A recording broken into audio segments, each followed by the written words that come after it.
விக்னேஸ்வராய நமக. குலதெய்வமான ஸ்ரீ பொன்னம்பல சுவாமி, ஸ்ரீ பொன்முத்து கருப்பணசாமி, அங்காள பரமேஸ்வரி பப்பாத்தி அம்மன் துணையுடன் இந்த நாள் இனிய நாளாக அமைய அனைவரின் அவரவர் குலதெய்வம் காத்து அருள் பாலித்து பிரம்மாண்ட வெற்றியை கொடுக்க வணங்குகின்றேன். இன்று பிறந்தநாள் மற்றும் திருமண நாள் காணும் அனைத்து சொந்தங்களுக்கும் என்னுடைய நல்வாழ்த்துக்கள். இதனை ராசி அதிபதியாக கொண்ட கன்னி ராசிக்காரங்க இயற்கையாகவே அறிவு கூர்மை உடையவர்களாகவும் சிறந்த வித்தைகளை கற்று அதன் மூலயமாக சம்பாதிக்கக்கூடிய திறனை பெற்றவர்கள் இந்த கன்னிராசிக்காரங்க. இந்த கன்னிராசிக்காரங்க எந்த இடத்துல எப்படி பேசணும், யார்கிட்ட என்ன பேசணும், யார்கிட்ட எப்படி சாதிக்கணும் அப்படிங்கிறத ரொம்ப தெளிவாக தெரியக்கூடியவங்க. இந்த 3 வருட காலங்கள் உங்களுடைய மனசில் அத்தனை சங்கடம், பிரச்சனை, அவமான ப்ராப்ளம்ஸ் அப்படிங்கிறதுலாம் பம்பு வழக்கு இல்லை உறவினர்களால் சங்கடங்கள், பிரச்சனைகள் அப்படிங்கிறது உங்களுக்கு தேடி வந்திருக்கும். இந்த நண்பராக இருக்கும்போதோ உறவினராக இருக்கும்போதோ அவங்களால சில பிரச்சனைகள் உங்களுக்கு கண்டிப்பாக அந்த காலகட்டத்தில் கண்டிப்பாக நடந்திருக்கும். சில பேர் யாரை நம்பலாம் நம்பக்கூடாதுங்கிற நிலைமைக்கும் வந்திருப்போம். அப்படிப்பட்ட அந்த கன்னிராசி சிறந்த தீர்வுகளை நோக்கி இப்போ கால் எடுத்து வைக்கிறீங்க. அதுக்குண்டான அனைத்து பிரச்சனைகளும் இப்போ விலகி உங்களுக்கு வழி விட்டு கொண்டிருக்கிறது. ஒரு பாக்கியமான காலத்துக்கு நீங்கள் அடி எடுத்து வைக்கிறீங்க. இந்த குரு பெயர்ச்சி உங்களுக்கு அப்படிப்பட்ட நல்ல பலன்களை கொடுக்க காத்திருக்கிறது அப்படின்னு சொல்லலாம். மே 1ஆம் தேதி 2024 குரோதி வருடம் தமிழ் மாதம் சித்திரை 18ஆம் நாள் புதன்கிழமை குரு பகவான் மேஷ ராசியிலிருந்து ரிஷப ராசிக்கு பயிற்சி ஆகிறார். அந்த ரிஷப குரு தன்னுடைய பார்வையிடமான 5, 7, 9ஆம் இடத்துல கன்னிராசிக்கும் விருச்சக ராசிக்கும் மகர ராசிக்கும் பார்வையிடுகிறார். இதனால் எப்படிப்பட்ட பலன்கள் கன்னிராசிக்கு கிடைக்கும் அப்படிங்கும்போது நட்சத்திர வாரியாக தசாபுத்தி பலன்கள் சொல்ல இருக்கிறேன், கணக்கிடப்பட்டு சொல்ல இருக்கிறேன்.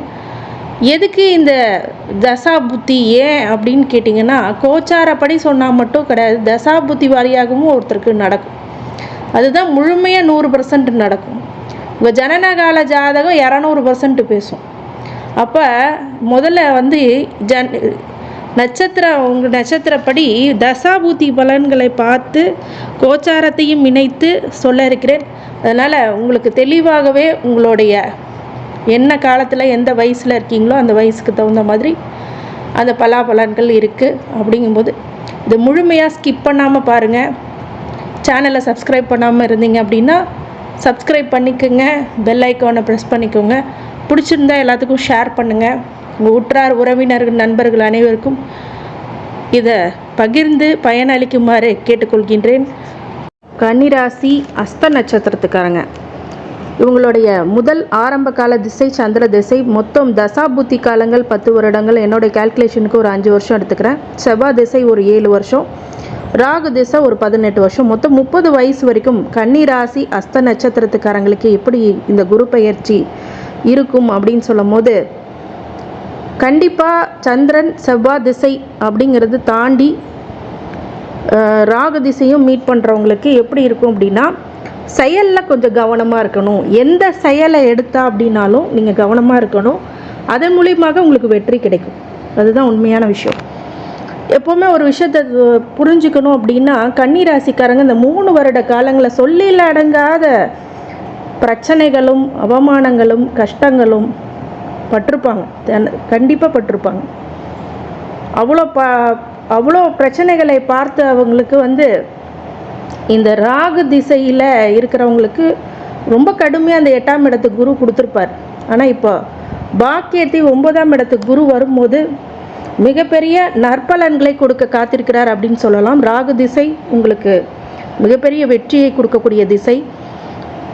அவசியம் அவமானம் அப்படி பட்டுட்டு இருந்தவங்களுக்கெல்லாம் இப்போ பிரம்மாண்ட வளர்ச்சியை கொடுக்க இந்த பாக்கிய குரு காத்து கொண்டிருக்கிறார். ஒரு சில பேருக்கு இந்த காலகட்டத்தில் வீட்டை விட்டு பிரிஞ்சு வந்திருப்பாங்க. ஒரு சில பேர் ஹாஸ்டலில் படிப்பாங்க, ஒரு சில பேர் வீட்டில் கோச்சிக்கிட்டு படிச்சுட்டு இருப்பாங்க, இல்லை ஒரு உத்தியோகத்துக்கு போய் மாற்றல் ஆகிப்படும். இந்த டிரான்ஸ்ஃபர்மேஷன் உங்கள் லைஃப்பில் இப்போ நடக்கும். இந்த டிரான்ஸ்ஃபர்மேஷன் ரொம்ப நல்ல டிரான்ஸ்ஃபர்மேஷனாக இப்போ கண்டிப்பாக இருக்கும். சில பேர் டிரான்ஸ்ஃபர் ஆனாலும் ஒரு சில கெடுதல்லாம் நடக்கும். ஆனால் இந்த டிரான்ஸ்ஃபர்மேஷன் இப்போ வர டிரான்ஸ்ஃபர்மேஷன் ரொம்ப நல்லாயிருக்கும். அதுதான் விஷயம். அதே மாதிரி தேவையில்லாத பகை, உறவினர்கள் நண்பர்கள் ஏமாற்றம் அடைஞ்சது.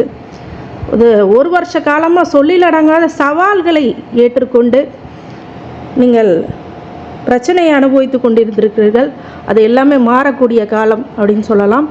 ஆனால் என்னென்னா, மாற்றுப்பாலினத்தினரோடும் கணவன் மனைவிக்கிடையே ஒரு சில பிரச்சனைகள் கண்டிப்பாக ஏற்படக்கூடிய எச்சரிக்கை கண்டிப்பாக உண்டு. அதனால் அதில் மட்டும் கொஞ்சம் கவனமாக இருங்க. திருமண வாழ்க்கையில் கவனமாக இருங்க. விட்டு கொடுத்து போகிறதுக்கு நல்லா இருங்க. படிக்கிறீங்க, குழந்தைங்க, நீங்கள் படிக்கிற குழந்தைங்களாக இருக்கிற இந்த ஏஜ் அப்படிங்கும் போது படிப்பில் மட்டும் கவனம் செலுத்துங்க. வேறு எதுலேயுமே கவனம் செலுத்தாதீங்க, படிப்பில் மட்டும். ஏன்னா கண்ணிக்கு புத்தி கூர்மையோ வித்தையை கற்றுக் கொடுக்கறதுக்கு தேவையே இல்லை, அதுவாகவே ஆட்டோமேட்டிக்காக வரும். ஆனால் ஒரு சில காலங்களில் கவனமாக இருக்கிறது ராகு திசையில் ரொம்ப நல்லது. ஆனால் குரு உங்களை வலிமைப்படுத்துவார் அப்படிங்கிறது உண்மை. ஆனால் நீங்கள் எடுக்கின்ற முயற்சியை பொறுத்து தான் அந்த குருவானவர் பெரிய லாபத்தையா சின்ன லாபமான்றது முடிவு பண்ணும். அப்போ மிகப்பெரிய முயற்சி, மிகப்பெரிய வெற்றி அடைய நீங்கள் முயற்சிக்க வேண்டும், அதிகப்படியான முயற்சி எடுக்க வேண்டும்.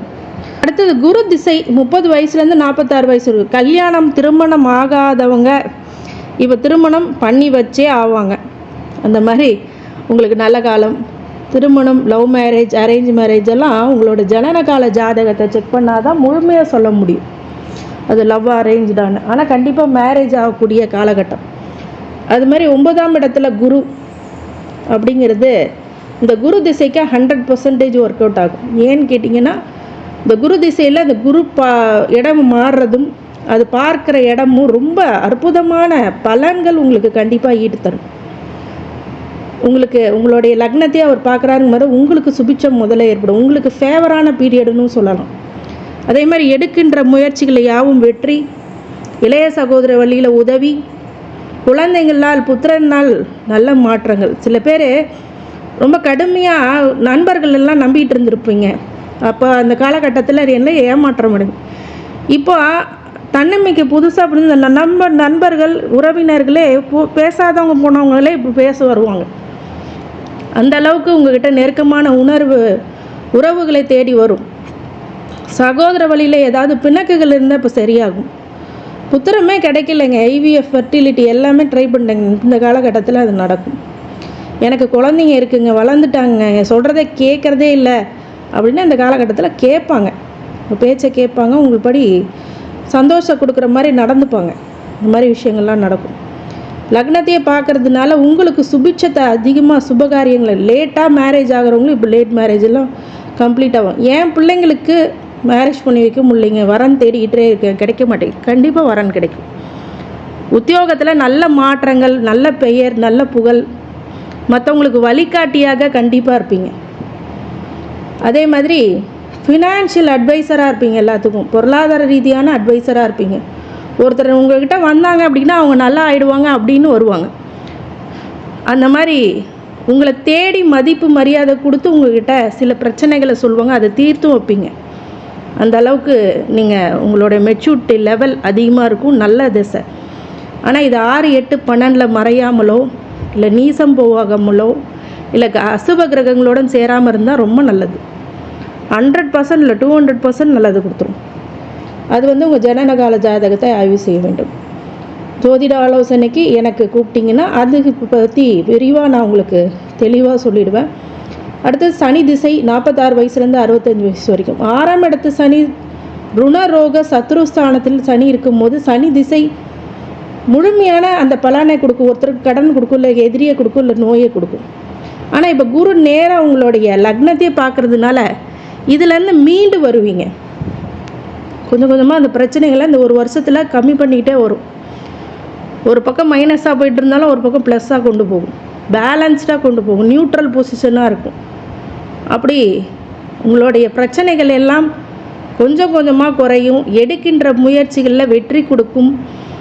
சனி என்ன தான் உங்களை தடுத்தாரோ இவர் கொடுக்க ஆரம்பிப்பார். அப்போ ஒருத்தர் கொடுத்து ஒருத்தர் வாங்கினாங்க அப்படின்னா ஓரளவுக்கு மீண்டு வரலாம் பிரச்சனைகள்லேருந்து. இந்த சனி திசையில் எச்சரிக்கையும் கவனமாக இருக்கணும். பண விஷயத்தில், பண பரிவர்த்தனையில், தொழிலில் எந்த விதத்திலும் கவனமாக இருக்க வேண்டும். கவனத்தை கொஞ்சம் அதிகப்படுத்த வேண்டும். அதே மாதிரி முழு மூச்சுடன் உங்களோட செயல்பாடுகள் எல்லாம் வெற்றியை கொடுக்கக்கூடிய காலகட்டம்னு சொல்லலாம். ஆனால் சனி திசையில் உங்களுடைய ஜாதகத்தில் அசுப கிரகமாக இருக்கும்போது அது மிகப்பெரிய பிரச்சனையை கொடுக்கும். இல்லாமல் பார்த்துக்குங்க. அது இல்லாமல் இருந்துச்சுன்னா சனி திசை ரொம்ப நல்ல திசை. அன்னதானம் இடுங்க, நிறைய பேத்துக்கு உதவி பெறுங்க. அது இந்த சனி திசை உங்களுக்கு வேறு மாதிரி நல்ல பலங்க. எனக்கிட்டே இல்லைங்க, நான் யாருக்குங்க கொடுக்க போகிறேன்? கொடுக்கறதுக்கு நீங்கள் பிரம்மாண்டமாக தான் கொடுக்கணுன்னு அவசியம் இல்லை. ஒரு கை எடுத்து மற்றவங்களுக்கு கொடுக்கணுன்னு நீங்கள் நினச்சிட்டிங்கன்னா அதுவே தானம்தான். உங்களால் என்ன முடியுது அதை பண்ணுங்கள். அதை விட்டுட்டு நான் கோடிகளில் நிறைய பேத்துக்கு பணம் இருக்கும், ஆனால் பண்ணுறது 100 ரூபா, அதுக்கு பண்ணாமே இருக்கலாம். முடிஞ்சதுன்னா அதுக்குன்னு ரொம்ப 100 ரூபா கொடுத்துக்கிட்டு 200 ரூபா கொடுத்துட்டு கோடிக்கணக்கில் வச்சுருக்கவங்களாம் இது செய்யக்கூடாது. அதுக்கு தகுந்த மாதிரி உங்களால் முடிஞ்சது 1 கோடி 2 கோடி இருக்கிற கோடிக்கணக்கில் எனக்கு இருக்குங்கன்னா 100 200 செஞ்சு என்ன பண்ணுறது? அப்படியே பாக்கியங்கள் உங்களுக்கு கொடுத்துருக்காரு கடவுள். நிறைய பண்ணுங்கள், நிறைய கஷ்டப்படுறவங்களுக்கு உதவுங்க. அதுவே மிகப்பெரிய ஒரு பரிகாரம். சனியானவர் என்ன நினைப்பார்? இதெல்லாம் பண்ணிட்டு குரு திசையில் இந்த குரு பார்க்குற இடம் சுபிச்சமாக இருக்கிறதெல்லாம் உங்களுக்கு 200% நடக்கும். பிரம்மாண்டமான ஒரு நல்ல வளர்ச்சியை உங்களுக்கு கொடுக்கும். அது ஒரு தேவைக்கு உண்டான நல்ல பெயர், நல்ல புகழ், நல்ல காசு பணம். இதுதான் ஒருத்தரோட நம்பிக்கை வாழ்க்கை. இதை சரியாக பண்ணிட்டாங்கனாலே அவங்க ஜெயிச்சிட்டாங்க. சனி திசை மிகப்பெரிய யோகத்தை உங்களுக்கு கொடுக்க காத்திருக்கிறது. அடுத்தது புதன் திசை 65 வயசுலேருந்து 82 வயசு வரைக்கும். புதன் திசை 65 வயசுலேருந்து 82 வயசு வரைக்கும். லக்னாதிபதி மற்றும் ஜீவனாதிபதியாகி வாழ்க்கைக்கு தேவையான அனைத்து செய்ய கடமைப்பட்டவர் என்பதனால லக்னத்தில் ஆட்சி, உச்சம், மூல திரிகோண திக்பலம் ஆகியவற்றை பெற்று வக்கரமின்றி அமர்வது ஒருவரை சிறப்பான நிலைக்கு கொண்டு செல்லும் அப்படிங்கிறதுக்கு மாற்று கருத்துக்கு இல்லை. இதில் அம்சத்தில் அவர் நீசம் பெறாமல் இருக்க வேண்டியது ஒரு முக்கியமான விஷயம். 5, 9ஆம் இடங்களில் நட்பு நிலை பெற்றும் 10ஆம் இடத்துல கேந்திராதிபத்திய தோஷம் பெறாமல் இருக்கிறது ரொம்ப நன்மையை கொடுக்கும். இந்த புதன் திசை உங்களுக்கு லக்னத்துக்கும் ஜீவனத்துக்கும் கொடுக்கறதுனால உங்களோட வியாபாரம், தொழில் மும்பரமாக சூப்பராக இருக்கும். வெளிநாடு செல்லக்கூடிய அமைப்பு இருக்கும். இந்த கன்னிராசிக்காரங்க எந்த வயதில் இருந்தாலும் அவங்க ஃபாரினுக்கு கண்டிப்பாக போவாங்க. இந்த காலகட்டத்தில் இம்போர்ட் எக்ஸ்போர்ட் துறையில் ரொம்ப நல்ல பலன்கள் கொடுக்கும். ஐடி துறையில் இருக்கிறவங்களுக்கு மிகப்பெரிய வளர்ச்சி ஏற்படும். புதனில் திசையில் 65 வயசுலேருந்து 82 வயசு இருக்கும்போது உங்களுடைய பையன் பிள்ளைங்களுக்கு ஒரு நல்ல வழிகாட்டியாக சிறந்த ஒரு வழிகாட்டு வழி மாதிரி நெறிமுறைகள்லாம் நீங்கள் சொல்லி கொடுப்பீங்க. உங்களுடைய குழந்தைங்களுக்கு நல்ல வழிகாட்டியாக இருப்பீங்க. உங்களுடைய வியாபாரத்தை வேறு லெவலுக்கு கொண்டு போவீங்க. நிறைய இடத்துல பிரான்ச்சஸ் ஓப்பன் பண்ணுவீங்க சில பேர். இது முயற்சியின் பேரில் மட்டுமே நல்லது நடக்கும். இந்த புதன் திசை நல்ல ஆக்கப்பூர்வமான அதிக முன்னேற்றம் தரக்கூடிய திசைன்னு சொன்னால் அது மிகையாகாது. அடுத்தது கேது திசை 82லேருந்து 89 வயசு இருக்கு. ஆன்மீக நாட்டத்தையும் உடல் அளவுலையும் மனதளவிலும் தெளிவாக இருக்கக்கூடிய காலம். மனசு இருந்தால் தான் மார்க்கம் உண்டு அப்படிங்கிறத எடுக்க பேர்ப்ப நிறைய மனதளவில் பாசிட்டிவ் திங்கிங்கை நீங்கள் மனசில் வச்சுக்கணும். எந்த ஒரு நெகட்டிவ் இன்ஃப்ளூயன்ஸும் வச்சுக்கக்கூடாது. உங்களோட உடல்நிலை, மனநிலையை ஆரோக்கியமாக வைத்துக்கொள்ள வேண்டும். அதிகமான கோயில் குளத்துக்கு செல்வீங்க. சில பேர் கும்பாபிஷேகம்லாம் எடுத்து செய்வீங்க. அந்த மாதிரி பிராப்தம் உங்கள் ஜாதகத்தில் இருக்கும்போது குரு பார்வை உங்களுக்கு கொடுக்கறதுனால நல்ல பெயர், புகழ், ஸ்டேட்டஸ் அப்படிங்கிறதெல்லாம் இந்த காலகட்டத்தில் கண்டிப்பாக உருவாகும். அடுத்து சுக்கிர திசை 89 வயசுலேருந்து 109 வயசு வரைக்கும், ஒரு 99 வயசு வரைக்கும் சொல்லும் போது ரொம்ப நல்ல பலன்கள் சுக்கிர திசையில் உங்களுக்கு கண்டிப்பாக நடக்கும். சுக்கிர திசையில் பேர், புகழ், ஆனால் அனுபவிக்க முடியாத வயசில் வர்றதுனால உங்களுக்கு அனுபவிக்க முடியலனால உங்களுடைய குடும்பம் சார்ந்தவர்கள் நல்ல ஒரு பெயர், புகழ், அந்தஸ்து, பணம், செல்வாக்கு, சொல்வாக்கு இது எல்லாமே அதிகப்படியாக நடக்கக்கூடிய காலகட்டங்கிறதுனால இந்த கன்னிராசி அஸ்த நட்சத்திரத்துக்காரங்களுக்கு இந்த சுக்கிர திசை யோக திசைன்னு சொல்லலாம். அடுத்தது இந்த சுக்கிர திசை நீசம் போகாமலும் சுக்கிரன் நல்ல இடத்துல இருக்குது, அசுப கிரகங்களோடும் சேராமல் இருந்தால் நல்ல ஆதிபத்தியம் வாங்கியிருந்தால் ரொம்ப நல்லாயிருக்கும். இந்த கன்னிராசி அஸ்த நட்சத்திரத்துக்காரங்களுக்கு பரிகார வழிபாடாக புதன்கிழமையில் புதன் ஹோரையில் பெருமாளை வழிபடுறதும், குரு தட்சிணாமூர்த்திக்கு வியாழக்கிழமை தோறும் நெய் தெய்வம் ஏற்றி விளக்கேற்றும் போது இன்னும் பன்மடங்கு பலன்கள் உங்களுக்கு கொடுக்க காத்திருக்கிறது. இந்த கன்னிராசி அஸ்த நட்சத்திரக்காரங்களும் அனைத்து ஐஸ்வர்யங்களும் சகல சௌபாக்கியங்களும் மன நிம்மதியும் ஆரோக்கியத்தையும் கொடுக்க வேண்டும் என்ற எம்பெருமான் மகா ஈஸ்வரனை வேண்டி வணங்குகின்றேன். வாழ்க வளமுடன். திருச்சிற்றம்பலம்.